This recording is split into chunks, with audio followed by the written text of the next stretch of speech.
என்னுடைய திருமணம் கூட ஒரு புரிந்த ஒரு காதல் திருமணம். அதனால அன்பான வேண்டுகோள்னா திமுக காங்கிரஸ் மாதிரி காதல் திருமணம் இருக்கக்கூடாது.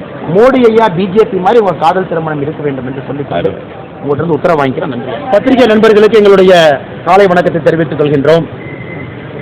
முதல்ல ஒரு நல்ல மகிழ்ச்சியான செய்தி எங்களுக்கு எங்களுடைய முன்னாள் மாநில தலைவர் தற்போது இணையமைச்சராக இருக்கக்கூடிய அண்ணன் டாக்டர் எல் முருகன் அவர்கள் மறுபடியும் ராஜ்யசபா உறுப்பினராக மத்திய பிரதேசத்திலிருந்து போட்டி போடுறாங்க. எங்களுடைய கட்சி அதிகாரப்பூர்வமாக இன்றைய அறிவித்திருக்கின்றோம். ஸோ பத்திரிகை நண்பர்கள் வாயிலாக நம்முடைய பாரதிய ஜனதா கட்சியினுடைய தொண்டர்கள் தலைவர்களுடைய சந்தோஷத்தை வெளிப்படுத்திக் கொள்கின்றோம். அவருடைய பணி சிறக்கட்டும்.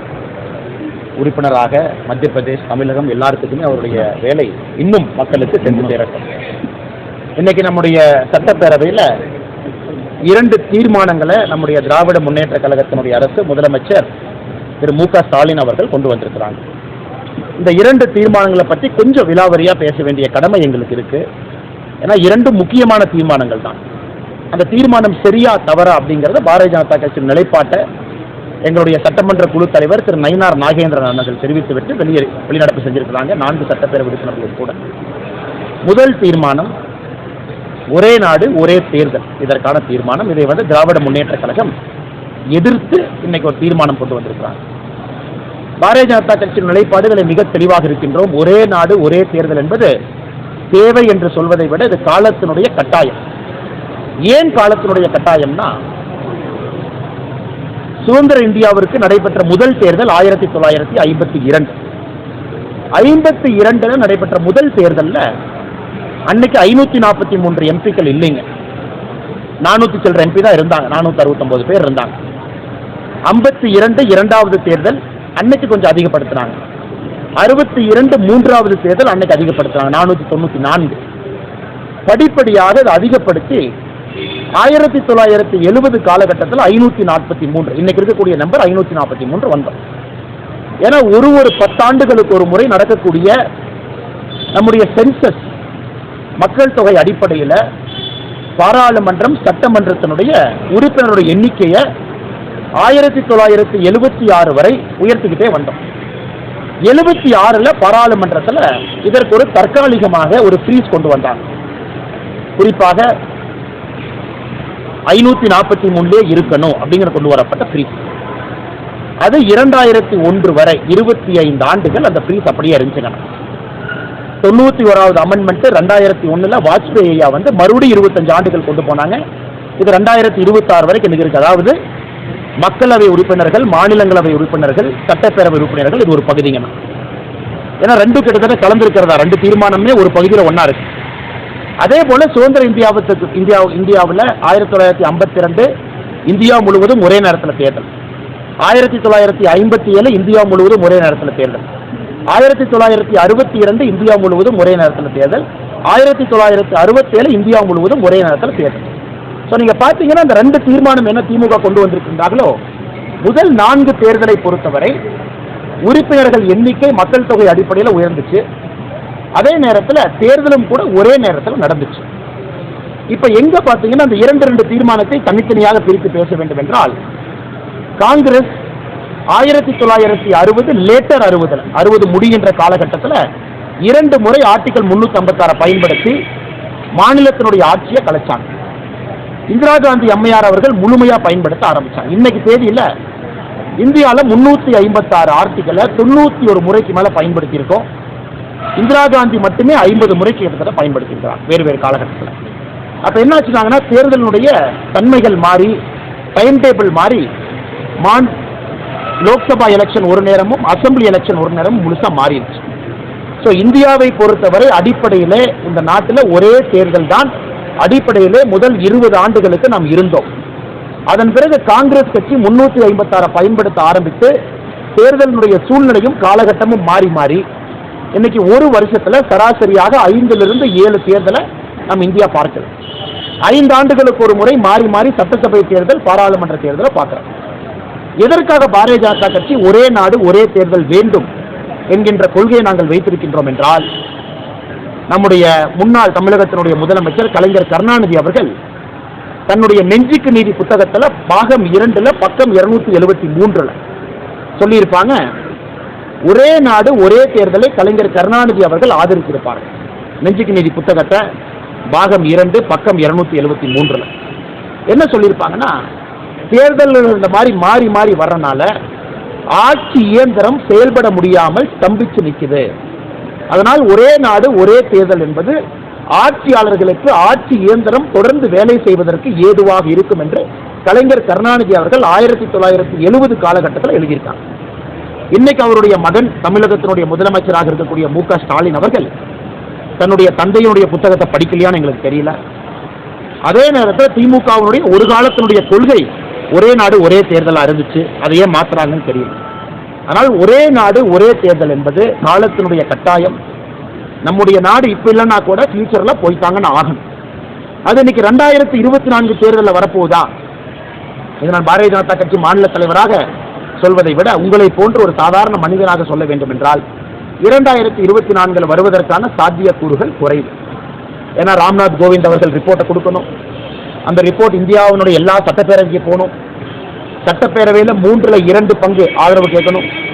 அதன் பிறகு பாராளுமன்றத்தில் கம்பைன்டு சிட்டிங் ஆஃப் லோக்சபா ராஜ்யசபால பாஸ் ஆகும். இப்போ இருக்கக்கூடிய 40 நாள் அது நடக்குமான்னு கேட்டீங்கன்னா பிராக்டிக்கலி நடப்பதற்கான சாத்தியக்கூறுகள் பிராக்டிக்கலி இல்லை. அதனால் ஒரே நாடு ஒரே தேர்தல் கண்டிப்பாக நடக்கணும். அது எல்லோருடைய விருப்பமும். அது இதில் பாரதிய ஜனதா கட்சி 2024 பாராளுமன்ற தேர்தலுக்கு முன்பு சொல்றாங்களா தெரியல, பொறுத்திருந்து பார்க்கணும். ஆனால் இன்னைக்கு நம்முடைய நிலைப்பாடு நிச்சயமாக ராம்நாத் கோவிந்த் அவர்களுடைய அறிக்கை, முன்னாள் ஜனாதிபதி அறிக்கை வரணும். அதில் என்ன சொல்லியிருக்காங்கன்னு பார்க்கணும். அவங்க மக்கள்கிட்ட அரசியல் தலைவர்கள்ட்ட கருத்து கேட்குறாங்க. அதை பொறுத்து மக்களுக்கு தெரியும் அந்த கமிட்டி என்ன சொல்றாங்க, என்ன டேட்டை வைக்கிறாங்க, என்ன டைம் ஃப்ரேம் வைக்கிறாங்க. இப்போ இரண்டாவது தீர்மானத்தில் என்ன சொல்றாங்கன்னா, மக்கள் தொகை அடிப்படையில் பாராளுமன்ற உறுப்பினர்கள் மட்டும் இல்லைங்கன்னா சட்டப்பேரவை உறுப்பினர்களும் கூட, ஏன்னா ஒரே நேரத்தில் 2 நடக்கணும். சட்டப்பேரவை உறுப்பினர்களை அதிகப்படுத்தணும், பாராளுமன்ற உறுப்பினர் அதிகப்படுத்தணும். 234 சட்டப்பேரவை உறுப்பினர்கள் அதிகமாகணும், 543 பாராளுமன்ற உறுப்பினர்கள் அதிகமாகணும். இது ஏன் அதிகமாகணும்? இது கண்டிப்பாக அதிகமாகணும், அது எந்த மாற்று கருத்து இல்லைங்கன்னா. எப்படி அதிகமாகணும் அதற்கான மாற்று கருத்துக்கள் நம்ம எல்லோருக்கும் இருக்கு. ஏன் அதிகமாக வேண்டும் என்றால், இன்னைக்கு ஒரு எம்பி 20 லட்சம் பேர்த்த பார்க்க முடியாது. அந்த எம்பினால 20 லட்சம் பேர்த்துக்கு நியாயம் கொடுக்க முடியாது. அந்த எம்பினால 20 லட்சம் பேர்த்துக்கு சேவை பண்ண முடியாது. ஒரு எம்எல்ஏ தமிழகத்தில் சோழிங்கநல்லூர் போயிட்டீங்கன்னா 5.5 லட்சம் 6 லட்சம், ஹார்பரில் 1,85,000. இதெல்லாம் தமிழகத்தில் இருக்கக்கூடிய பெரிய தொகுதி சிறிய தொகுதி அடிப்படையில். ஸோ ஒரு எம்எல்ஏ இன்னைக்கு 1,85,000 1,90,000 சில தொகுதிகள் 2 லட்சம் இருக்கு. அங்கிருந்து 5.5 லட்சம் வரைக்கும் ஒரு எம்எல்ஏ கொடுக்குறோம். அவர்களால் பணி செய்ய முடியுமான்னு கேட்டீங்கன்னா அவங்களாலே முடியாது. அதனால் அரசு நிர்வாகம் ஸ்தம்பிச்சு நிற்கிறது. அதாவது அரசு இயந்திரத்தை பொறுத்தவரை அதிகாரிகள் நடத்துறாங்க, அரசியல்வாதிகளால் நடத்த முடியல, மக்களை சந்திக்க முடியல. ஒரு எம்எல்ஏ ஆபீஸ்ல எத்தனை பேர் இப்போ எம்எல்ஏ பார்க்க முடியுது? அதனால் இன்னைக்கு நிச்சயமாக பாராளுமன்ற உறுப்பினர்கள் சட்டமன்ற உறுப்பினர்களுடைய எண்ணிக்கை உயர்த்தணும். இது 1976 543 ஃப்ரீஸ் பண்ணாங்க. ஏன் ஃப்ரீஸ் பண்ணாங்க அப்படிங்கறத முதலமைச்சர் ஸ்டாலின் அவர்கள் மறைக்க கூடாது. அசாம்ல பிரச்சனை ஆச்சு, ரெஃப்யூஜி அதிகமா வந்தாங்க, பங்களாதேஷ்ல இருந்து வந்தாங்க. அப்ப அசாம் அக்காடு கையெழுத்து போட்டாங்க. அதன் பிறகு பாராளுமன்றத்தில் ஏகமனதாக 1976 25 ஆண்டுகள் 2001 வரைக்கும் ஃப்ரீஸ் பண்ணிடலாம். 2001 வாஜ்பேயியா மறுபடியும் 25 ஆண்டுகள் ஃப்ரீஸ் பண்ணாங்க, 91வது அமெண்ட்மெண்ட். இன்னைக்கு 2026 வரைக்கும் தான் ஃப்ரீஸ் இருக்குன்னா. ஸோ எப்படி இருந்தாலும் 2026க்கு பிறகு இந்த ஆண்டுக்கான சென்சஸ், இந்த டிகேட் 2021க்கான சென்சஸ் நடத்தி முடித்த சென்சஸ் நடத்த போற சென்சஸை வச்சு 33% இடஒதுக்கீடு கொடுக்கணும். அந்த 33% இடஒதுக்கீடும் சென்சஸ் அடிப்படையில், அதுக்கு சென்சஸ் வேணும், மக்கள் தொகை கணக்கெடுப்பு. 543 உயர்த்தணும், அதுக்கு சென்சஸ் வேணும். 234 சட்டப்பேரவை உறுப்பினர்கள் உயர்த்தணும், அதுக்கு சென்சஸ் வேணும். அதனால் ஏதோ முதலமைச்சர் அவர்கள் எடுத்தங்கவுத்தன்னு ஒரு 10 வரியில அதை எழுதி கொண்டு வந்து சட்டப்பேரவையில் கொடுத்து இதற்கு நீங்க ஆதரவு கொடுங்க, எதிர்ப்பு தெரிவிங்கன்னு கேட்பது என்னை பொறுத்தவரை அடிப்படையிலே ஒரு திங்கிங் இல்லாம, யோசனை இல்லாம கொண்டு வந்திருப்பதாக நான் பார்க்கிறேன். இதெல்லாமே இன்டர் கனெக்டட் தான்.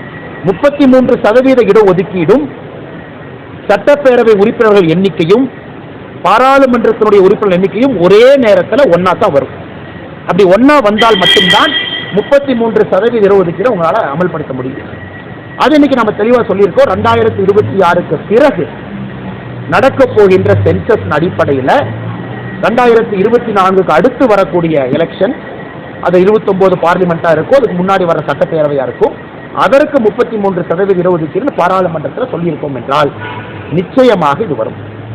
இப்போ இரண்டாவது கருத்து, பாரதிய ஜனதா கட்சி தமிழகத்தில் மக்கள் தொகை அடிப்படையில் மட்டும் இந்த உறுப்பினர்கள் எண்ணிக்கை அதிகரிப்பதை எப்படி பார்க்கலாம்? ஸோ பாரதிய ஜனதா கட்சி இதை தெளிவாக சொல்லிக் கொண்டிருக்கின்றோம். மக்கள் தொகை மட்டுமே ஒரு கணக்கீடாக இருக்கக்கூடாது என்பதிலே பாரதிய ஜனதா கட்சி தமிழகத்தினுடைய கருத்து தொடர்ந்து சொல்றோம். Population is not the only criteria. காரணம், இன்னைக்கு ஒரு மாநிலத்தினுடைய டோட்டல் ஃபர்டிலிட்டி ரேஷியோ டிஎஃப்ஆர், அதாவது சராசரியாக ஒரு தாய்க்கு எத்தனை குழந்தை பிறக்கிறாங்க, இந்தியாவுடைய ரீப்ளேஸ்மெண்ட் ஃபர்டிலிட்டி லெவல் 2.1. இன்னைக்கு சில மாநிலங்கள் 3 இருக்கு, சில மாநிலங்கள் 1.7 இருக்கு, சில மாநிலங்கள் 2.1 மீட் பண்ணியிருக்கோம். தமிழகம் போன்ற மாநிலங்கள் பாப்புலேஷன் கண்ட்ரோலில் 1.92 2.1 இருக்கு. அப்படி இருக்கும் பொழுது நம்முடைய பிரதமர் அவர்கள் மொடாலிட்டி பற்றி சொல்லல, பாரதிய ஜனதா கட்சி எப்படி இருக்கும் என்று சொல்ல. பாரதிய ஜனதா கட்சியை பொறுத்தவரை ஒரே நாடு ஒரே தேர்தல். பாரதிய ஜனதா கட்சியை பொறுத்தவரை உறுப்பினர்களுடைய எண்ணிக்கை அதிகப்படுத்தும். அதனால் யாருக்கும் பாதகம் இல்லாம, எந்த ஒரு மாநிலத்திற்கும் பிரச்சனை இல்லாம எல்லா மாநிலமும் சுமூகமா எடுத்துட்டு போகும். உதாரணத்திற்கு இன்னைக்கு இருக்கிறத டபுள் பண்ணலாமா? இன்னைக்கு தமிழகத்தில் 39 இருக்காங்க, இன்டூ 1.8 பண்ணலாமா? இல்ல யூபி இன்டூ 1.8 பண்ணலாமா? இன்னைக்கு இருக்கிறத அதே ப்ரொபோர்ஷனேட் ரேஷியோ அதிகப்படுத்தலாமா? ஒரு ஆப்ஷன். அல்லது வேறு ஒரு கிரைட்டீரியா கொண்டு வந்து அதிகப்படுத்தலாமா? அது ஒரு ஆப்ஷன். ஸோ எதுவுமே சொல்லாதப்ப பாரதிய ஜனதா கட்சி தமிழகத்தினுடைய நிலைப்பாடு மக்கள் தொகை மட்டுமே அடிப்படை ஆதாரம் இல்லை என்று நாங்கள் தொடர்ந்து சொல்லியும் கூட முதலமைச்சர் அவர்கள் யாரை குழப்புவதற்காக இன்னொரு தீர்மானத்தை கொண்டு வந்திருக்காங்க. அதனால் 2 தீர்மானத்தை ஆழமா பார்த்தீங்கன்னா, அதிகப்படுத்தணும், ஒரே நாடு ஒரே தேர்தல் கொண்டு வரணும். மொடாலிட்டிஸை பற்றி எங்களுக்கும் கருத்து இருக்கு, அது வருகின்ற பொழுது பார்த்து கொள்ளலாம். யாருக்கும் பிரச்சனை இல்லாம மோடி ஐயா கொண்டு வருவாங்க, அதுல எந்த மாற்று கருத்தும் இல்லை. நீலகிரி பாராளுமன்ற தொகுதியில் மத்திய அமைச்சர் எல்முருகன் போட்டியிடுவார் என்ற அடிப்படையில் தீவிரமாக கடந்த சில மாதங்களாக ஒரு பணியாற்றி இந்த சூழலில் திடீரென அவருக்கு மாநிலங்களை தெரிவித்திருக்காங்க. ஆனால் முருகன் ஐயா அவர்களை நாங்கள் யாரும் நீலகிரியில் நீங்கள் போட்டிடுங்கன்னு சொல்லவே இல்லைங்க. முருகன் ஐயா அவர்களுக்கு நீலகிரி தொகுதியை நீங்கள் தயார்படுத்தி கொடுக்க வேண்டும் என்று சொல்லியிருக்கோம். அதே மாதிரி நீங்கள் பார்த்தீங்கன்னா ஒரு தொகுதி, இந்த தொகுதிக்கு நம்முடைய பொறுப்பாளர்கள் இருக்கிறாங்க, கோயம்புத்தூருக்கு இருக்கிறாங்க, பொள்ளாச்சிக்கு இருக்கிறாங்க. ஸோ அவருடைய தொகுதி நாங்கள் என்ன கட்சியிலிருந்து முருகன் அவர்களுக்கு ஐயாவை கொடுக்கணுமோ அந்த பணியை செஞ்சு தொகுதியை தயார்படுத்தினாங்க. சுற்றுப்பயணம் போகணும், மக்களை சந்திக்கணும். மற்றபடி பாரதிய ஜனதா கட்சியை பொறுத்தவரை நீலகிரிக்கான வேட்பாளர் தயாராக இருக்கிறாங்க. எல்லா ஊர்களுக்கும் தயாராக வைத்திருக்கின்றோம். அவங்க அந்தந்த பொறுப்பை செய்யணும். முருகன் ஐயா அவங்க பொறுப்பை செஞ்சுட்டாங்க. இப்பவும் முருகன் ஐயா அவர்கள் தொடர்ந்து நீலகிரி பாராளுமன்றத்தில் சுற்றுப்பயணத்தில் இருப்பாங்க. ஏன்னா நீலகிரி பாராளுமன்றத்தினுடைய தயார்படுத்த வேண்டிய பொறுப்பு முருகன் ஐயாவுக்கு கொடுத்துருக்கோம். ஸோ தொடர்ந்து நீங்கள் நம்முடைய மத்திய அமைச்சர் முருகன் அவர்களை தமிழ்நாடு முழுவதும் பார்ப்பீங்க, நீலகிரியில் ஸ்பெஷலாக இன்னும் அதிகமாக பார்ப்பீங்க.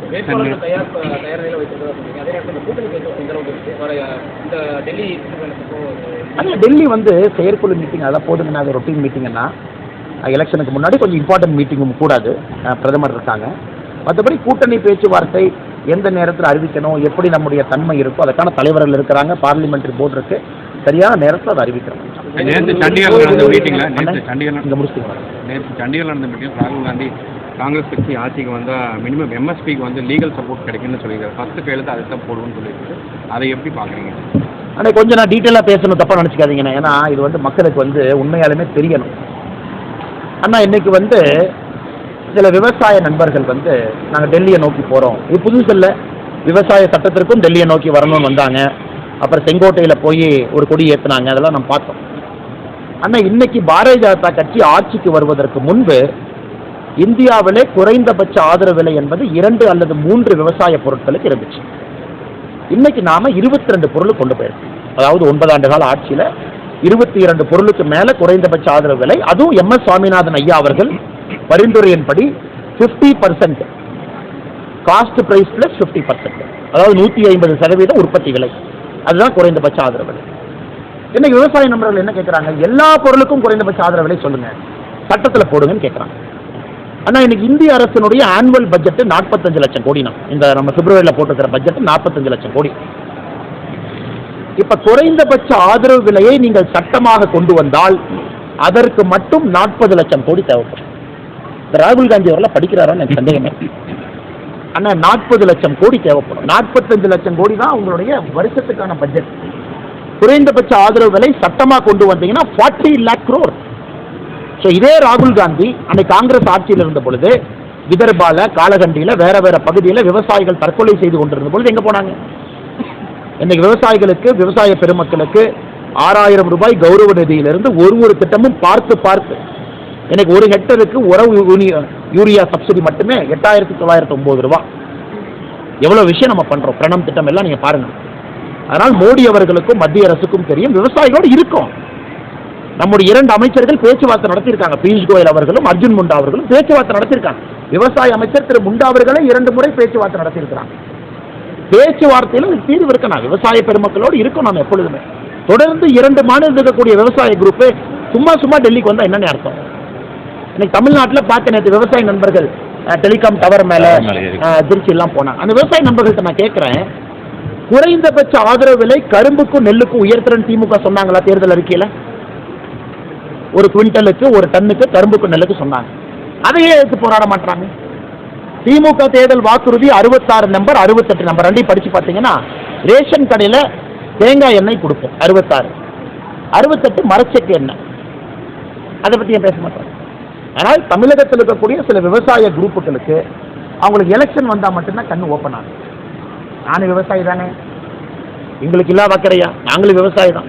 சும்மா அந்த விவசாய நண்பர்கள் இப்போ கிளம்பி வந்து நான் டவர் மேலே ஏறுறேன், நான் வந்து திருச்சியில் ரோட்டை பிளாக் பண்ணுவேன், நான் வந்து அப்படி பண்ணுறேன்னா, நீங்கள் உண்மையாலுமே விவசாயிகள் மீது அக்கறை இருந்தால் கல்லுக்கடையை திறப்போம். திமுக தேர்தல் வாக்குறுதி 66, 68 செயல்படுத்த வைப்போம். திமுக தன்னுடைய தேர்தல் வாக்குறுதி சொன்ன குறைந்தபட்ச ஆதரவு விலை கரும்புக்கும் நெல்லுக்கும் உயர்த்துவோம். அதை பற்றி பேச மாட்டீங்க. ஆனால் இவர்கள் ஹரியானா, டெல்லியில் நடக்கிற போராட்டத்துக்கு இங்கிருந்து ஆதரவு கொடுப்பேன்னு சொல்றது ஏற்றுக்கொள்ள முடியாது. அதனால் சகோதர சகோதரிகளுக்கு நம்முடைய நண்பர்கள் புரிந்து கொள்ள வேண்டும், 40 லட்சம் கோடி பட்ஜெட்ல இருக்கிற 45 லட்சம் கோடியில 40 லட்சம் கோடி விவசாய பெருமக்களுக்கு குறைந்தபட்ச ஆதரவு விலைக்கு சட்டமாக நீங்கள் இயற்றிவிட்டால் எப்படி இந்த நாடு வளர்ச்சி பாதையில போகும்? விவசாயிகளும் வேண்டும், விவசாயிகள் தான் ஃபர்ஸ்ட். தொழிற்சாலைகளும் வேண்டும், ரோடு வேண்டும், ஹாஸ்பிட்டல் வேணும், சுகாதாரம் எல்லாம் வேணும். அதனால் நாங்கள் அவர்களோடு இருக்கின்றோம். மார்க்கெட் இன்டர்வென்ஷன் பண்றோம் அப்படிங்கிறோம். எக்ஸ்போர்ட்டு, இம்போர்ட் டியூட்டி அதெல்லாம் சரி பண்ணி கொடுக்குறோம். சின்ன வெங்காயத்துக்கு வந்து ஏற்றுமதி தடை வேணுமா, இறக்குமதி பண்ணணுமா, எல்லாம் பண்றோம். உங்களுக்கு எந்த காலகட்டத்தில் ஒரு விவசாய பொருளுக்கு பிரச்சனை இருக்கோ அப்பப்போ மத்திய அரசு சால்வ் பண்ணி கொடுக்குறோம். அதே நேரத்தில் சட்டமாக இயற்றுவது என்பது இயலாது என்பதை விவசாய நண்பர்களுக்கு நம்முடைய அமைச்சர்கள் அவர்கள், அமைச்சர் பெருமக்கள் பொறுமையாக அமர்ந்து பேசுறாங்க. ஆனால் உள்ள பாலிடிக்ஸ் வந்து எப்படின்னு சம்பந்தமே இல்லாத ராகுல் காந்தி எங்கேயோ இருந்து ஜம்ப் அடிக்கிறாங்க. 40 லட்சம் கோடிக்கு நான் கையெழுத்து போடுவேன். அண்ணே, ஆட்சிக்கு வராதவங்க என்ன வேணாலும் சொல்லானே, ஆட்சிக்கு வரப்போற நாம ஒரு வார்த்தை சொல்லும் பொழுது அளந்து பேசணும் இல்லைண்ணே. ராகுல் காந்தி அவர்கள் அடுத்த 60 நாளைக்கு என்ன வேணாலும் பேசுவார். ஆனால் ஆட்சியில் நாம் இருக்கோம், ஆட்சியில் நாம் இருக்க போறோம். அப்படி இருக்கும் பொழுது திமுக, காங்கிரஸ் மாதிரி பொய்யான வாக்குறுதி நம்ம கொடுக்க போறதில்லை. என்ன முடியுமோ அதை மட்டும்தான் சொல்லுவோம். அதை எப்படி செயல்படுத்துவோம் என்பதையும் சொல்லுவோம். இதை நம்முடைய தமிழகத்தில் இருக்கக்கூடிய பெருமக்கள் இதை உணர்ந்து கொள்ள வேண்டும். குறைந்தபட்ச ஆதரவு விலை சட்டமாக கொண்டு வந்தால் 40 லட்சம் கோடி தேவைப்படும். மத்திய அரசினுடைய பட்ஜெட்டை அப்ப வரி போடலாமானே? வரி போடுவோமா? 40 லட்சம் கோடி எப்படி வருது? வரியும் போடக்கூடாது, நமக்கு பிரச்சனை. வரியும் போடக்கூடாது, வர்ற வரியில பட்ஜெட்டை பேலன்ஸ் பண்ணணும். பிஸ்கல் டெபிசிட் 3.6 தாண்டக்கூடாது, அதுக்குள்ள வரியை போடணும். பணவீக்கம் அதிகமாகக்கூடாது, இன்ஃப்ளேஷனை கண்ட்ரோலில் வைக்கணும். எப்படிங்க என்ன முடியும்? அதனால் விவசாய பெருமக்களும் பெருந்தன்மையாக, விவசாய பெருமக்களுக்கு எங்களுடைய வேண்டுகோள், 2 கரம் கூப்பி வேண்டுகோள், பெருந்தன்மையாக நீங்க நாட்டை பார்க்கணும். எல்லா மக்களும் நன்றாக இருக்க வேண்டும். திரும்ப நம்ம டிராக்டர் எடுத்துட்டு போறது, டெல்லியை சுற்றி அடைச்சி வைக்கிறது, டென்ட் போட்டு அங்கேயே தங்குறது, இது எத்தனை பேருக்கு தொந்தரவு? எத்தனை பேருக்கு தொந்தரவு? இவர் கேட்டாரு, இவர் கேட்டாங்க வரணும். கோவை குண்டுவெடிப்பு சம்பவம் நடந்து 26வது புத்தாண்டு. ஆமாங்க. நிலைமையில வந்து அந்த மாதிரி தீவிரவாத செயல்களில் ஈடுபட்ட கைதிகளை வந்து விடுவிக்கணும்னு சொல்லிட்டு திமுக உட்பட எதிர்க்கட்சிகள் எல்லாமே. ஆனால் பிப்ரவரி 14, 1998 குண்டு வெடிப்பு கோயம்புத்தூர்ல நீங்க யாரும் மறக்க மாட்டீங்கன்னா, தமிழ்நாடு ஃபுல்லா பத்திரிகை நண்பர்கள் வேறு மாதிரி கேள்வி கேட்டாலும் கூட கோயம்புத்தூரை பொறுத்தவரை உங்களுக்கு தெரியும். ஏன்னா நீங்க அதை உணர்ந்தவங்க. இது வந்து லிவ்டு எக்ஸ்பீரியன்ஸ், லிவ்டு ரியாலிட்டியான. அன்னைக்கு வந்து 68 பேர் இறந்தாங்க, 57 பேர் உடனடியாக இறந்துட்டாங்க, 250 பேர்த்துக்கு மேல காயப்பட்டாங்க, பாதிக்கப்பட்டாங்க. அது வந்து 2009 திமுக ஆட்சியில் இருந்த பொழுது 9 பேர்த்த விடுதலை பண்ணாங்க. இன்னைக்கு 16 பேர்த்த விடுதலை செய்ய வேண்டும் என்று திமுக கங்கரம் கட்டி கொண்டு சுற்றுறாங்க. அதுவும் குறிப்பாக 2021 பிறகு ஒரு நீதியரசர் கமிஷனை போட்டு கமிஷன் சொல்லிட்டாங்க, அதனால விடுதலை பண்றோம். அண்ணா, அக்டோபர் 2023 சுப்ரீம் கோர்ட் சொன்னாங்க இவர்களுக்கு பெயில் கிடையாது, இது கிரேவஸ்ட் ஆஃப் கிரேவ் அஃபென்ஸ் சொன்னாங்க. அதன் பிறகு அந்த முக்கிய குற்றவாளி ஒருவர் பெயில்ல போய் மறுபடியும் பெயில் எக்ஸ்டென்ஷன்ல இருக்காங்க. அதனால் கோவை குண்டுவெடிப்பு வழக்கில் கன்விக்டட் கிரிமினல்ஸை எந்த காரணத்திற்கும் வெளியே விடக்கூடாது என்பது பாரதிய ஜனதா கட்சியினுடைய நிலைப்பாடு. இதில் எந்த மாற்று கருத்து இல்லை. ஏன்னா கோயம்புத்தூருக்கு வந்திருக்கக்கூடிய அபாயம், ஏன்னா 3 நாளைக்கு முன்னாடி தானே என்னையே 5வது ரைடு பண்ணுறான். Arabic college, Madras Arabic college, Coimbatore Arabic காலேஜ்லாம் ரைடு பண்ணி இன்னொரு 4 பேர்த்த கைது பண்ணுறாங்க. சார்ஜ் ஷீட் 3 போட்டிருக்காங்க. தொடர்ந்து நடந்துகிட்டே இருக்கு. கோயம்புத்தூரை பொறுத்தவரை இன்னும் அபாயத்திலிருந்து தப்பிக்கல. ஆனால் சில அரசியல்வாதிகள் வாக்கு வங்கிக்காக என்ன வேணாலும் செய்யலாம்னு செய்கிறாங்க. இதை நாங்கள் கடுமையாக எதிர்க்கின்றோம். இன்னைக்கு சாயந்தரம் ஆர்எஸ்புரத்தில் இதை பற்றி இன்னும் விலாவரியாக நாங்கள் பேச போகிறோம். எம்ஜிஆரை பார்ப்பது போல அமைச்சர் உதயநிதியை வந்து மக்கள் பார்க்கிறார்கள். எம்ஜிஆர் ஐயாவை போஸ்டரில் பார்க்குற மாதிரி இருக்கு. எம்ஜிஆர் ஐயா வந்து போஸ்டரில் பார்க்குற மாதிரி, எம்ஜிஆர் ஐயா வந்து புரட்சி தலைவர் ஐயாவை போஸ்டரில் பார்த்தா எப்படி இருக்கும் அது போல பார்த்தா இருக்கு. ஆனால் இன்னைக்கு எப்படி ஆகி போச்சு, நான் இந்த கொத்தடிமைகளுடைய கூட்டம் ரொம்ப அதிகமாகி போச்சு. 80 வயசு ஆச்சு, 82 வயசு ஆச்சு. அரசியல் இருக்க வேண்டிய ஒரு மூத்த தலைவராக இருக்கக்கூடியவர்கள். ஒருத்தர் கோயம்புத்தூரில் சொல்றாரு உற்சவர் மூலவங்க பார்த்தீங்களா? அதாவது ஸ்டாலின் ஐயா வந்து மூலவர். இவர் வந்து உற்சவர்னு என்ன அர்த்தம்? ஸ்டாலின் ஐயா ரூம்ல போட்டு அடைச்சி வச்சுட்டு 2024 கழித்து விட்டுட்டு அடுத்து உதயநிதி வாழ்க நாமம் போட்டு அப்படியே கூட ஒட்டிக்கிட்டா நம்ம வளர்ந்துடலாம் அப்படின்னு ஒரு குரூப் கிளம்பியிருக்கு. அதனால் இது எல்லாமே தமிழகத்தில் எப்படி இருக்குனாங்கன்னா, இந்த கொத்தடிமைகள் வந்து இன்னைக்கு ஜால்ரா கோஷ்டிகளாக மாறி இருக்கிறாங்க. எம்ஜிஆரை பார்த்தோம். ஆனால் எம்ஜிஆர் அவர்கள் தனித்தன்மை என்னன்னா, புரட்சி தலைவர் அவர் கீழிருந்து வந்து கடினமாக உழைச்சு சினிமா துறையில் கால் பதிச்சு ஒரு தனித்தன்மையாக விளங்கி மக்களுடைய அன்புக்கெல்லாம் கட்டுப்பட்டு அரசியலுக்கு வந்து இவங்க எம்ஜிஆரை பார்க்குற மாதிரி இருக்குன்னா, எம்ஜிஆர் ஐயா அவர்களை எவ்வளவு கேவலமாக அவங்க பேசியிருப்பாங்க அரசியல் கொண்டு. அதன் பிறகு தனிப்பெரும் தலைவராக உருவாக்கி மக்களுடைய மனதை வென்றவர். இன்னைக்கு உதயநிதி ஸ்டாலின் அவர்களுடைய சாதனை என்ன? கோபாலபுரத்தில் பிறந்து ஏதோ ஒரு ஃபேமிலி கோட்டால் ஒரு காலேஜில் படித்து, அதன் பிறகு ஃபேமிலி கோட்டால் சினிமாவில் நடிக்க போய், அதன் பிறகு ஃபேமிலி கோட்டால் ரெட் ஜெயின் மூவி ஆரம்பித்து, அதன் பிறகு ஃபேமிலி கோட்டால் ஒரு சீட்டில் ஜெயிச்சு, அதன் பிறகு ஃபேமிலி கோட்டால் மந்திரி ஆகி. ஸோ ஏதாச்சும் 1% கம்பேரிசன் இருக்காங்க? 1% கூட கம்பேரிசன் இல்லை. அதனால் நீங்கள் எம்ஜிஆர் ஐயாவை போஸ்டரில் பார்த்து ரசித்த மாதிரி உதயநிதி ஸ்டாலின் அவங்களும் அந்த கொத்தடிமைகள் கூட்டம் ரசிச்சுக்கிட்டு. மற்றபடி எந்த அளவுக்கு தமிழகத்தில் கொத்தடிமைகள் கூட்டத்தினுடைய ஜால்ரா அதிகமாக இருக்கிறது என்பது கடந்த 2 நாட்களாக உற்சவர் மூலவர் எம்ஜிஆர் ஐயாவையும் உதயநிதி ஸ்டாலின் அவங்க கம்பேரிசன்லாம் இன்னைக்கு வந்து எங்கேயோ தாண்டி போயிட்டு ஏங்க தலைவா நீங்க வேற இருக்கிற வேலையே செய்ய முடியாமல் இன்னைக்கு கட்சி எனக்கு கொடுத்துருக்கக்கூடிய பணி, எல்லா இடத்துக்கும் போங்க, பிரச்சாரம் பண்ணுங்க, கட்சியை தயார் பண்ணுங்க, இதை மட்டும்தான் செய்து கொண்டிருக்கின்றேன். வேறு எதுவும் என்னுடைய இதில் இல்லை. அதே நேரத்தில் கோயம்புத்தூரில் எவ்வளவு தலைவர்கள் இருக்காங்க, நல்ல தலைவர்கள் போட்டி போட்டு மக்களுக்கு இங்கே பணி செய்வதற்கு எத்தனை பேர் காத்திருக்கிறாங்க, உழைப்பை போடுவதற்கு காத்திருக்கிறாங்க, சேவை செய்வதற்கு காத்திருக்கிறாங்க. அதனால் நீங்கள் பாருங்கள், நல்ல வேட்பாளர்களை கொடுக்குறோம். மக்கள் நல்ல வேட்பாளர்களுக்கு ஆதரவு கொடுப்பாங்க, மோடி ஐயாவுக்கு ஆதரவு கொடுப்பாங்க. பின்னாலிருந்து வேலை செய்வதற்கு நான் எப்பொழுதும் தயாராக இருக்கிறேன், சேவகனாக இருக்கிறேன். அதுக்கப்புறம் கட்சியினுடைய முடிவு. எக்ஸ்தலத்துல வீடியோ பதிவிட்டதற்காக எக்ஸ்தலத்துல கவர்னர் வீடியோ பதிவிட்டதற்காக நேற்று அசம்பிளியில் அப்பா என்ன சொல்லியிருக்குன்னா, உரிமை மீறல் வந்து பரிசீலனை இருக்குன்னு சொல்லியிருக்காரு காங்கிரஸ். எப்படி அது உரிமை மீறலான? இவங்க ஆட்சிக்கு வருவதற்கு முன்பு இவர்கள் சொன்னார்கள் சட்டப்பேரவையினுடைய சபை நடவடிக்கையை லைவ் பண்ணுவோன்னு சொன்னாங்களா இல்லையா? அப்படின்னா 24 hours லைவ். இப்போ உயர்நீதிமன்றத்தில் போட்ட கேஸில் போய் சொல்லிட்டாங்க லைவ் பண்ண மாட்டோம், டிலேடாக பண்ணுவோம் அப்படின்னு. அப்புறம் எதுக்கு நீங்கள் லைவ் பண்ண மாட்டோம்? ஏன்னா லோக்சபாவில் லைவாக வருது. லோக்சபாவில் நடக்கக்கூடிய எல்லா நிகழ்வும் ஒரு எம்பி தும்புனா கூட நம்ம பார்க்குறோம். சட்டப்பேரவையில் கவர்னர் அவர்கள் அந்த 2 நிமிஷம் வீடியோ என்ன தப்பு? அது என்ன உரிமை மீறல்? கவர்னர் என்ன நடந்திருக்குன்னு அவருடைய பாயிண்ட் ஆஃப் வியூவை கவர்னர் அவருடைய தளத்தில் போடுறத பாரதிய ஜனதா கட்சி மனப்பூர்வமாக ஆதரிக்கின்றோம், அதை ஏற்றுக்கொள்கின்றோம். அது என்ன உரிமை மீறல் பார்த்துடலாம். அப்போ லோக்சபாவில் மட்டும் ஒளிச்சொலிச்சு போடுறாங்களா? லோக்சபா ராஜ்யசபா 24/7 டிரான்ஸ்மிஷன் அவை நடக்கும் பொழுது வரும் பொழுது இங்கே தமிழகத்தினுடைய சட்டப்பேரவை ஏன் வரமாட்டேது? ஏன் திமுக காரங்க பேசுறது மட்டும் போடுறீங்க, எதிர்கட்சி பேசுறது போடுறது இல்லை, பாரதிய ஜனதா கட்சி பேசுறது போடுறது இல்லை? இதெல்லாம் சும்மா அப்பா அவர்கள் பண்ற ஸ்டண்ட்டுங்கண்ணா. இன்னைக்கு தமிழகத்தினுடைய கரெக்டாக சொல்லிடுறாங்க, இன்னைக்கு கொஞ்சம் மாற்றி சொல்லிட்டேன். தமிழகத்தினுடைய சபாநாயகர் இன்னைக்கு திராவிட முன்னேற்ற கழகத்தினுடைய கார்டு ஹோல்டிங் மெம்பரை விட மோசமான உடன்பிறப்பா இருக்காங்க. அதனால தான் சட்டப்பேரவையில் இவ்வளவு பிரச்சனை வருது. அதனால் சபாநாயகர் அவர்கள் தன்னுடைய இருக்கையில் அமர்ந்து நடுநிலைமையாக இருந்தால் எந்த பிரச்சனையும் வராது. இதில் உரிமை மீறலுக்கெல்லாம் 1% கூட இல்லை, அவங்க சும்மா பேசிகிட்டு இருக்கலாம். ஆனால் நம்முடைய பிரதமருடைய வருகை பல்லடத்திற்கு நாங்கள் தேதி அறிவிக்கிறோம். ஒரு நாள் முன்னாடி பின்னாடி இருக்கும். ஏன்னா பிரதமருடைய வேற ஷெட்யூலும் அட்ஜஸ்ட் பண்ணுறாங்க. அதிகாரப்பூர்வமாக அறிவிப்பு வந்த பிறகு நாங்கள் சொல்கிறோம். நிறைய மாற்றுக் கட்சியினுடைய பெரிய தலைவர்கள் பாரதிய ஜனதா கட்சி இணைவதற்கு தயாராக இருக்காங்க. சில பேர் சென்னையில் இணைய போகிறாங்க. வருகின்ற காலத்தில் டெல்லியில் நீங்கள் பார்ப்பீங்க அதே மாதிரி இணைவாங்க. ஸோ பிரதமர் அவர்கள் வரும்பொழுது நிறைய இணைந்த தலைவர்கள் பிரதமரை பார்ப்பதற்கு வாய்ப்பு ஏற்படுத்தி கொடுக்கும்.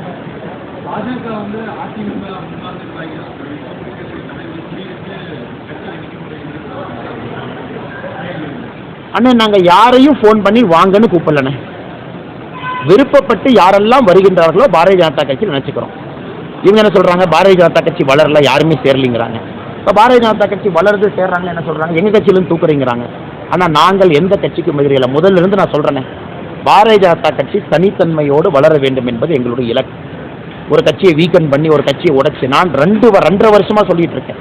அந்த வேலைக்கெல்லாம் பாரதிய ஜனதா கட்சி எப்பொழுதும் போகாது.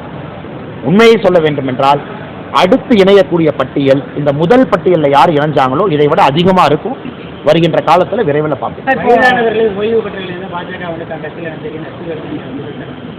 அவங்க தலைவர் வயசு என்ன, எஸ்பி வேலுமணி என்ன, சில பேர்த்தோட நாமம் வாழ்க, அவர் வாழ்க, இவர் வாழ்க, அடுத்த முதலமைச்சர் வாழ்க, வருங்கால முதலமைச்சர்ங்கிறாலே வயசு என்னன்னு. என்னை பற்றி எல்லாம் திட்டி பேசுகிறாங்கல்ல, திண்டுக்கல் சீனிவாசன் வயசு என்னன்னு. என்ன அவங்க கட்சியில் இருக்கிற தலைவரையே வேலுமணி எனக்கு கேவலப்படுத்த முடிவு பண்ணிட்டாரா? அவருக்கு என்ன இபிஎஸ் மேலே போகுமா? அவங்களாம் 18 வயசு இளைஞர்களா? பாரதிய ஜனதா கட்சியில் யார் இணைந்திருக்கின்றார்களோ அவர்களுடைய வயது அவர்கள் கட்சியில் இருக்கக்கூடிய பொதுச் செயலாளரை விட 90% வயது குறைவு. அதனால் அவர்கள் கட்சியில் இருக்கக்கூடிய தலைவர்களே இந்த அளவுக்கு அவங்க அசிங்கப்படுத்துறாங்கன்னா உள்ள எந்த அளவுக்கு அசிங்கப்படுத்தியிருப்பாங்கன்னு தான் அவங்க வந்திருக்காங்க. அதனால் ஒரு கண்ணாடி கூண்டுக்குள்ள உட்கார்ந்துக்கிட்டு கல்லெடுத்து வெளியே எறியக்கூடாது. அவர்களுடைய கண்ணாடி கூண்டு தான் முதல்ல உடையல. வேலுமணி அண்ணன் மீது எனக்கு தனிப்பட்ட விதத்தில் ஒரு மரியாதை இருக்கு.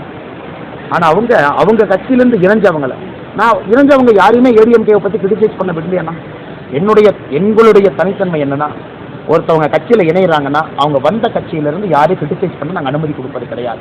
அது உங்களுடைய கடந்த காலம். நீங்கள் ட்ராவல் பண்ணியிருக்கீங்க, பாரதிய ஜனதா கட்சிக்கு வந்திருக்கீங்க. அவங்க 18 பேர்த்தில் ப்ரெஸ் மீட்டில் உட்கார வச்சு ஏடிஎம்கேவை திட்டுங்கன்னு யாராச்சும் சொன்னோமா? இதே பாரதிய ஜனதா கட்சியிலேருந்து யாராச்சும் போய் சேர்ந்தாங்கன்னா அவங்கள போய் உட்கார வச்சு அவங்க பக்கத்தில் 2 பேர் உட்கார்ந்து பூச்செண்டு கொடுத்து அண்ணாமலை இப்படி திட்டம் எழுதி கொடுத்து அதை எப்பொழுதும் நான் செய்ய மாட்டேன். ஏன்னா அந்த கட்சியில் பயணம் பண்ணி ஒரு வெளியே வந்து அந்த கட்சியை நம்ம திட்டினோம்னா நம்ம கட்சியில் எப்படி இருப்பாங்க? அது என்னுடைய கொள்கை. அதனால் வெளியே வந்தவர்கள் மிக கண்ணியமாக பாரதிய ஜனதா கட்சியில் இணைந்து கண்ணியமான அரசியல் செய்யும் பொழுது அந்த கட்சியில் இருப்பவர்கள் இவர்களை பற்றி இது போன்று தவறாக சொன்னால் அது ஏற்றுக்கொள்ள முடியுமா அப்படின்னு தான் நான் கேட்குறேன். அண்ணன் இது ரொம்ப கடுமையான கண்டனங்கள். ஏன்னா கேரள அரசு வந்து ரொம்ப நாளுக்கு முன்னாடியே நம்ம குறைக்க போகிறோன்னு ஒரு வார்னிங் கொடுத்துட்டாங்க. அதன் பிறகு குறைச்சாச்சு. இன்னைக்கு 2 ரூமர் ஓடிட்டு இருக்கு. ஒன்று, கேரள அரசு கொடுக்க வேண்டிய பணத்தை அவங்க கொடுத்தாங்களா கார்பரேஷன்லேருந்து? கேள்வி நம்பர் 1 எனக்கு தெரியாது. பத்திரிகை நண்பர்கள் நீங்கள் தான் சொல்லணும். 2வது, ஆங்கிலேயர்கள் காலத்தில் பல காலத்தில் எப்போதும் பிரச்சனை இல்லாமல் திருவாணிக்கு வந்த தண்ணி இன்னைக்கு ஏன் வரல திருவாணியிலிருந்து? 3வது, கேரளா திருவாணி பகுதியில் செக் டேம் கட்டுறதுக்கான நடவடிக்கை பல ஆண்டு காலமாகவே பேசிட்டு இருக்காங்க, எடுத்திருக்காங்க. அதை பற்றி தமிழக அரசு வாய் திறக்காதது எதற்காக? இவர்களை பொறுத்தவரை பார்டரில் இருக்கக்கூடிய பகுதிகள் இன்ட்ரெஸ்ட்லாம் சாக்ரிஃபைஸ் பண்ணுறாங்க. கம்பம் போங்க, மதுரை பக்கம் போங்க, முல்லை பெரியாறு பிரச்சனை, இங்கே வாங்க திருவாணி பிரச்சனை, அதே போல் தூத்துக்குடி திருநெல்வேலி கீழே போங்க அங்கேயும் பிரச்சனை. ஸோ எல்லா இடத்திலும் கூட ஒரு இந்தி கூட்டணி இருக்க வேண்டும். அதற்காக கஷ்டமான கேள்வியை நாங்கள் கம்யூனிஸ்ட்டை பார்த்து கேட்க மாட்டோம் அப்படிங்கிறாங்க. சஃபர் ஆக போகிறது கேரளா மக்கள். அதெல்லாம் இந்த பாராளுமன்ற தேர்தலில் ரிஃப்ளெக்ட் ஆகும். மக்களுக்கு இது போன்ற ஒரு அரசு வேண்டாம் என்பதிலே தெளிவாக இருக்கின்றார்கள். அதனால் எங்களுடைய கடுமையான கண்டனங்கள். கேரள அரசுக்கு நிறுத்துவதற்கு எந்தவித அருகதையும் கிடையாது. தொடர்ந்து தண்ணி கொடுக்கணும். அதான் எங்களுடைய நிலை. எதுவும் பேச மாட்டாங்கன்னா எதுக்குன்னே பேசுவாங்க? இங்க இருக்க கம்யூனிஸ்ட் கட்சி எதுக்குன்னே பேசும்? அவங்க எதுக்குன்னே பேசுவாங்க? கம்யூனிஸ்ட் கட்சி 2 சீட்டை 3 சீட் ஆக்கலாமா? இப்போ கோயம்புத்தூர் சீட்டே கம்யூனிஸ்ட் கிடைக்குமான்னு தெரியல. அதனால் அவங்க இந்த நேரத்தில் எதிர்த்து பேசி அந்த சீட்டு கிடைக்காம போயிடுச்சுன்னா அவங்களுக்கு இருக்கிறதே கோயம்புத்தூர், திருப்பூர், நாகப்பட்டினம், மதுரை எதிர்த்து பேசி 4 போயிடுச்சுன்னா என்ன பண்ணலாம்? கம்யூனிஸ்ட் கட்சி எதிர்த்து பேசுவதற்கெல்லாம் வாய்ப்பே இல்லைன்னு. நீங்கள் கம்யூனிஸ்ட் கட்சி மக்கள் பிரச்சனையெல்லாம் பேசி அதெல்லாம் 30 வருஷத்துக்கு முன்னாடி. அதெல்லாம் நல்ல கண்ணையா இருக்கும்போது, நல்ல கண்ணையா காலத்தில் மக்கள் பிரச்சனையை பேசினா அது ஒரு தனி கம்யூனிசம், அது ஒரு அற்புதமான கம்யூனிசம், மக்களுக்காக போராடினவங்க. இவங்கெல்லாம் கமர்ஷியல்னு, திமுக அக்கௌண்ட்லேருந்து மணி டிரான்ஸ்ஃபர் ஏங்கண்ணே, அப்புறம் எலெக்ஷன் டைமில் சீட்டு பேரம். அதனால் இவர்கள் வந்து சிறுபான்மை பிரச்சனையை பேசுவாங்கன்னு எதிர்பார்ப்பது நம்முடைய தவறுங்க. பார்ப்போம்.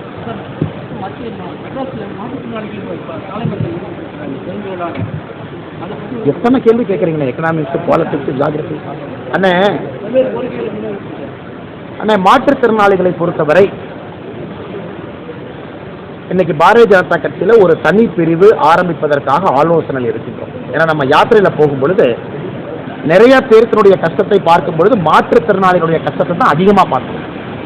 எல்லா மாற்றுத்திறனாளிகளுக்கும் இருக்கக்கூடிய அடிப்படை பிரச்சனை என்னன்னா, ஒரு வண்டி மொபிலிட்டி, அரசு பேருந்தில் ஏறுவது இறங்குவதிலிருந்து, ஒரு அரசு அலுவலகத்துக்கு போனால் ரேம்பில் இருந்து, இன்னைக்கு மாற்றுத்திறனாளிகளுக்கு கொடுக்கக்கூடிய கோட்டா பர்சன்டேஜ் ஒரு அரசு வேலையிலிருந்து அவர்களுக்கு நிறைய பிரச்சனைகள் இருக்கு. அதனால் பாரதிய ஜனதா கட்சியை பொறுத்தவரை அவர்களுக்கு ஒரு தனி பிரிவு ஆரம்பிக்கக்கூடிய ஆலோசனை இருக்கும். இன்சென்சிட்டிவ், ஏன்னா டிஎம்கே கவர்மெண்ட் வந்து அவர்கள் சொல்லியிருக்கக்கூடிய வாக்குறுதியை நிறைவேற்றலாம். மாற்றுத்திறனாளி சகோதர சகோதரிகளுக்கு அவர்கள் எதுவும் செய்ய போவதில்லை. அதற்கு எங்களுடைய காலம் வந்தால் மட்டும்தான் மாற்றுத்திறனாளிகளை நாங்கள் தமிழகத்தினுடைய முதல் குடிமகனாக நாங்கள் அறிவிப்போம்.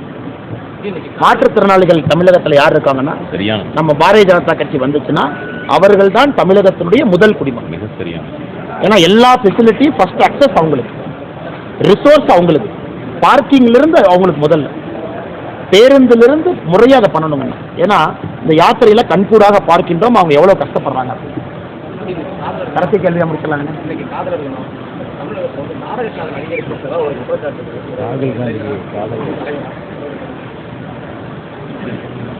ஆனால் அது எப்படி பதில் சொல்றதுன்னு தெரியல. அவரு சொல்றதுங்க திருமணம் ஆயிருக்கு. இல்ல அவர் சொல்றது நாடக காதல் வந்து திமுக காங்கிரஸ் நினைக்கிறேன். ஆனா இளைஞர்களுக்கு எப்பொழுதும் வாழ்த்து இருக்குனே, அவர்களுக்கு பிடித்த ஆணோ பெண்ணோ அது இப்ப சொல்லிடணும். ஆனா எதாவது பேசி விபரீதம் ஆயிடுதுங்க. டிஃபமேஷன் சூட்லாம் போடுறாங்க. அது என்னைக்கே அந்த டிஃபமேஷன் சூட் கணக்கு பார்த்தீங்கன்னு இந்தியாவிலேயே அந்த அமௌண்ட் அதை எவ்வளோ அமௌண்ட். அண்ணா எல்லா இளைஞர்கள் நன்றாக இருக்க வேண்டும். என்னுடைய திருமணம் கூட ஒரு புரிந்த ஒரு காதல் திருமணம். அதனால் எல்லாம் நல்லா இருக்கட்டும். அதில் எந்த எங்களுக்கு எப்பவும் ஆட்சேபனை கிடையாதுன்னா அவர்களுடைய வாழ்க்கை துணையை அவர்கள் தேர்ந்தெடுத்துக் கொள்கின்றார்கள். அதனால் அன்பான வேண்டுகோள்னா திமுக காங்கிரஸ் மாதிரி காதல் திருமணம் இருக்கக்கூடாது. ஏங்கன்னா மோடி ஐயா பிஜேபி மாதிரி ஒரு காதல் திருமணம் இருக்க வேண்டும் என்று சொல்லி உங்கள்கிட்ட இருந்து உத்தரவு வாங்கிக்கிறேன். நன்றி அண்ணா.